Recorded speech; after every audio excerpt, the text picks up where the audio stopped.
좋은 아침입니다. 고린도전서 2장 1절에서 9절 말씀 보도록 하겠습니다. 1절 형제들아 내가 너희에게 나아가 하나님의 정거를 전할 때에 말과 지혜의 아름다운 것으로 아니하였나니 2절 내가 너희 중에서 예수 그리스도와 그의 십자가에 못 박히신 것 외에는 아무것도 알지 아니하기로 작정하였음이라. 3절 내가 너희 가운데 거할 때에 약하고 두려워하고 심히 떨었노라. 바울은 다시 한번 그가 고린도에서 전도할 때에 철학적인 변정이나 설득력 있는 화술로 전도한 것이 아님을 다시 밝히고 있습니다. 오직 그리스도의 십자가 복음만 순전하게 전했다라고 이야기하고 있습니다. 왜 그렇게 했는지 앞에서도 나왔지만 그는 이 복음은 인간의 이성으로 이렇게 이성만으로 깨달을 수 있는 것이 아니고요. 인간의 구변이나 지식, 논리를 초월하는 것임을 깊이 인식했기 때문에 하나님의 가장 미련한 것, 하나님의 가장 무능한 것, 하나님의 가장 촌스러운 것이 인간의 최고의 지혜와 능력과 세련됨보다 나음을 진실로 믿었기에 그냥 순전하게 십자가 복음만을 전했던 것입니다. 하지만 전도자에게 있어서 또 바울에게 있어서 이처럼 자기의 그동안 잘 준비되어 있던 교육 또 경험 그리고 인간적인 지식들을 다 내려놓는다는 것은 마치 군인이 전쟁에 나아가면서 무기를 하나도 들지 않고 무장해제하고 맨몸으로 나가는 것과 마찬가지로 굉장히 두려운 일이었습니다. 그래서 바울은 사실 전도 여행을 이미 여러 도시에서 전도를 했기 때문에 경험이 많은 사람이고 교육도 잘 받은 사람이기에 그리스 지역에 참 특화되어진 전도자가 될 수 있었음에도 불구하고 고린도에 갔을 때는요 3절에 나온 대로 내가 너희 가운데 거할 때에는 약하고 두려워하고 심히 떨었노라 이렇게 이야기하고 있습니다. 정말 무슨 무기가 있어야 싸울 것 아닙니까? 네, 정말 십자가 복음에만 집중하기로 결정하고 나니까 얼마나 두렵고 겁이 났겠습니까? 근데 그가 이렇게 한 것은 단지 그의 머릿속에서 이래봐야 되겠다라는 변화가 일어나서는 아니죠. 고린도에 오기 직전에 방문한 도시가 아테네입니다. 아테네는 그리스 문화의 핵심 지역이죠. 철학의 고향이죠. 이곳에서 바울이 한 설교가 사도행전에 실려 있는데 논리적으로 보면 또 그 풍부한 지식, 사전 지식으로 보면 그 해박한 그 이제 역사에 대한 지식 또 그 문화에 대한 지식들을 보면 이거만큼 완벽한 변증이 있나 싶을 정도의 설교가 사도행전에 바울이 아테네에서 전한 설교가 기록되어 있습니다. 그런데 의외로 여러분 그 말을 듣고 소수만 이 말장이가 무슨 말 하는가 보자 하면서 이제 그냥 인간적인 흥미를 느낄 뿐이었지 아주 소수의 사람들만 다시 그들의 말하여 주기를 청하고 반응이 없었습니다. 이것 보면서 바울은 내가 물 만난 고기처럼 최고의 것을 가지고 이렇게 전도하면 엄청난 대박이 나겠지 생각한 것에서 아무 일도 일어나지 않는 것을 보면서 바울은 하나님의 일은 내 것 가지고 하는 게 아니구나 라는 사실을 절감하고 스스로 무장해제를 했던 것입니다. 그런데요 이와 같은 약하고 두려워하고 심히 뜨는 것은요 사실 하나님의 일을 하나님의 방법으로 할 때 나타나는 가장 큰 특징 중에 하나입니다. 근데 이게 싫어서 이 정도까지 가기 전에 다시 또 인간적인 방법을 꺼내서 사용하죠. 그렇지만 바울처럼 이렇게 약해질 때 하나님은 말씀하십니다. 내 능력이 약한 데서 온전하여 짐이니라 라고 하면서 그를 온전히 붙잡고 당신의 도구로 쓰실 수 있습니다. 자, 그가 이렇게까지 약해졌던 이유를 4절 5절에서는 또 이렇게 설명하고 있습니다. 내 말과 내 전도함이 설득력 있는 지혜의 말로 하지 아니하고 다만 성령의 나타나심과 능력으로 하여 5절 너희 믿음이 사람의 지혜에 있지 아니하고 다만 하나님의 능력에 있게 하려 하였노라. 그가 두려움에도 불구하고 설득력 있는 지혜의 말이 아니라 성령의 나타나심과 능력만으로 복음을 전하기 원했던 이유가 여기에 들어 있습니다. 왜냐고 하면 그들의 믿음이 인간의 지혜에 기초한 것이 아니라 전적인 하나님의 능력에 기초한 것이 되게 하기 위함입니다. 여러분, 인간의 말로도 감동도 받을 수 있고요. 인간의 말에 감동받은 사람의 행동이 변화도 일어날 수 있습니다. 그러나 여러분, 이것은 오래 가지도 않고 궁극적으로 그렇게 받은 감동이 이루어낸 삶의 변화가 정말 가치 있는 열매인지 아무도 점검할 수 없습니다. 보장할 수 없습니다. 사람의 말로 우리의 믿음의 기초를 삼는 거 정말 어리석습니다. 그러나 하나님의 성령이 나타나셔서 성령의 능력으로 내 영혼이 변화되어졌다고 하면 그것은 정말 견고한 기초가 있는 것입니다. 말쟁이가 아니라 성령의 통로로 사용받기 위해서 내가 강하면 성령이 강할 수 없기 때문에 사실 성령 충만의 반대말은요, 자아 충만입니다. 자아가 충만할수록 성령은 약화되어지고요, 자아가 깨어질수록 성령은 강화되는 것입니다. 그래서 그는 기꺼이 자신이 약하고 두려워하고 심히 떠는 길을 선택하였던 것이죠. 6절입니다. 그러나 우리가 온전한 자들 중에는 지혜를 말하노니 이는 이 세상의 지혜가 아니요 또 이 세상에서 없어질 통치자의 지혜도 아니요. 7절 오직 은밀한 가운데 있는 하나님의 지혜를 말하는 것으로 곧 감추었던 것인데 하나님이 우리의 영광을 위하여 만세 전에 미리 정하신 것이라. 자, 그러나 바울은 지혜를 사용하지 않는다 그랬지만 여기서는 전혀 다른 말을 이야기하고 있습니다. 온전한 자 중에서는 이 지혜를 내가 사용한다라고 이야기하고 있습니다. 그러면서 이 지혜는 이 세상에 속한 지혜도 아니고 이 세상의 통치자들의 통치술 뛰어난 통치술과 관련된 지혜도 아니다. 그것을 훨씬 초월하는 것이다 라고 이야기하고 있습니다. 가끔 신앙을 반지성주의로 착각하는 사람들이 있습니다.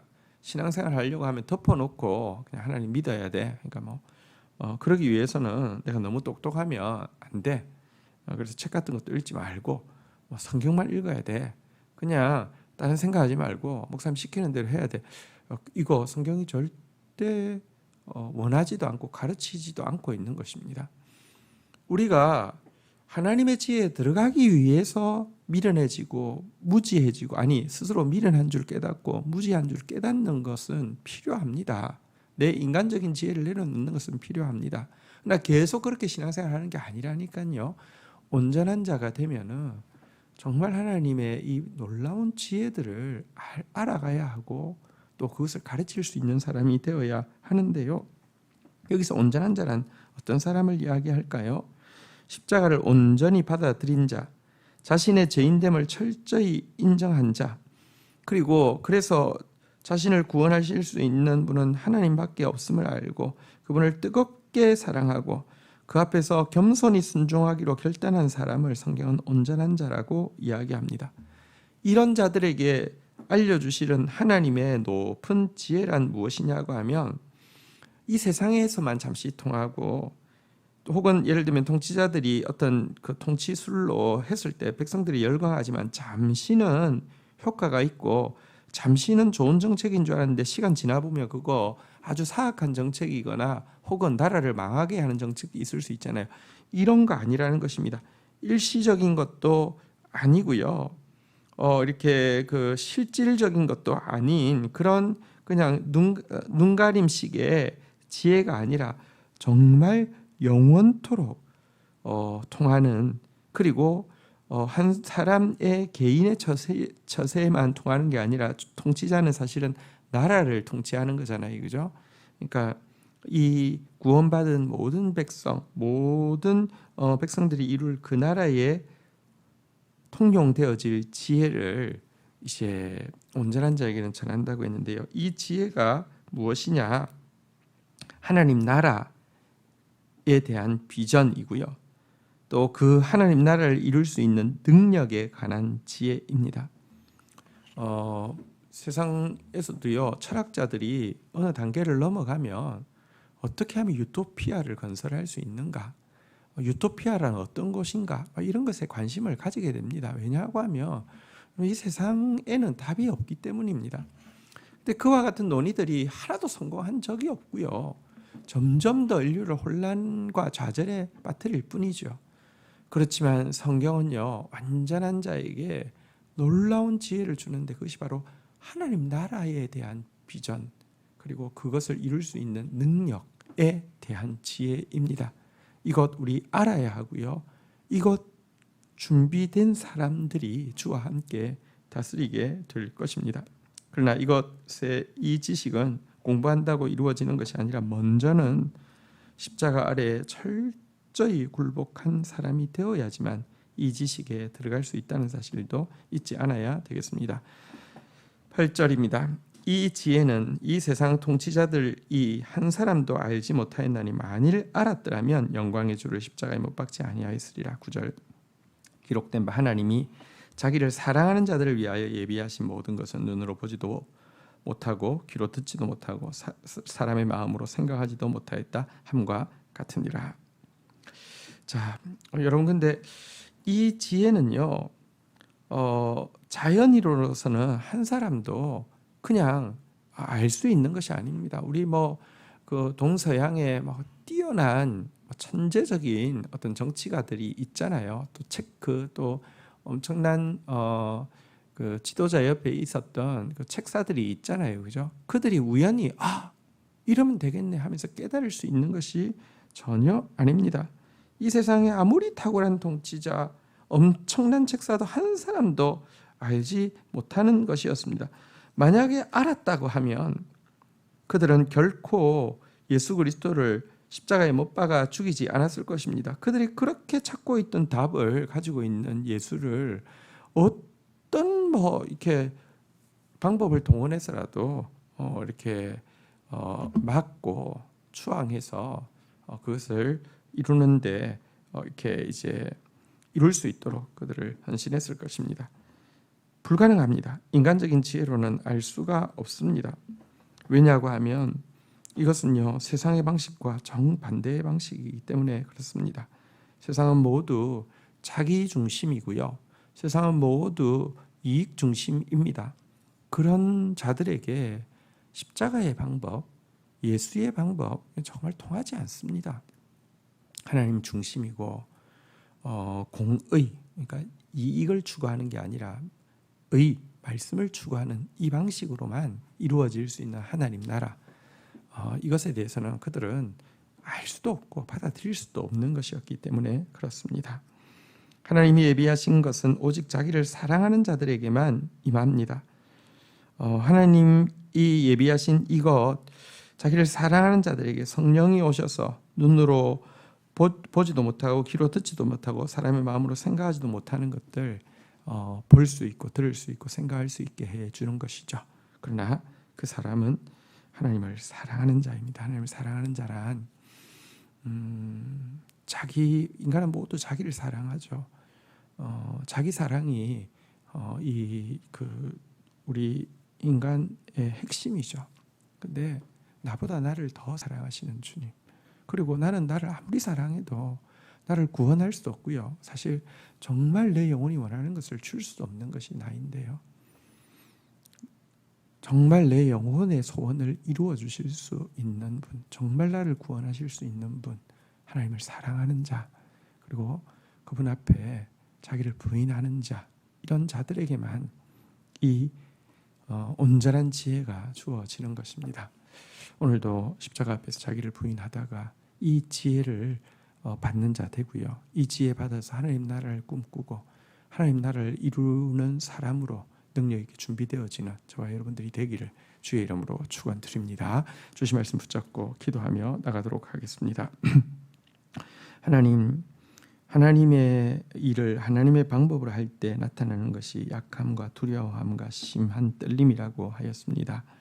아직도 내 방법을 섞어서 하려고 하거나 고스란히 내 방법을 하려고 하기 때문에 나는 경험이 있는 자고 나는 자신이 있는 자라고 하면서 내가 강하여서 하나님 일 하려고 하는 우리의 어리석음을 깨닫게 하여 주시옵소서. 내 능력이 약한 데서 온전해진다고 하면서 약할 때 강함이 되시는 이 하나님의 이 진리를 받아들일 수 있는 사람이 되어질 수 있도록 은총을 베풀어 주시기를 간절히 간구하고 소원합니다. 그러나 이 세상 모두가 꿈꾸지만 알 수도 없고 이룰 수도 없는 참된 하나님 나라의 비전을 우리에게 말씀을 통하여서 주시고 그것을 이룰 수 있는 능력을 우리에게 말씀과 기도를 통하여서 주실진데 하나님 정말 주님 사랑하는 자 되어지다가 이 지혜 받아서 이 나라 이루는 일을 위하여서 헌신하고 열매 맺는 주의 백성들 될 수 있도록 축복하여 주옵소서. 예수님의 이름으로 기도 올립니다. 아멘.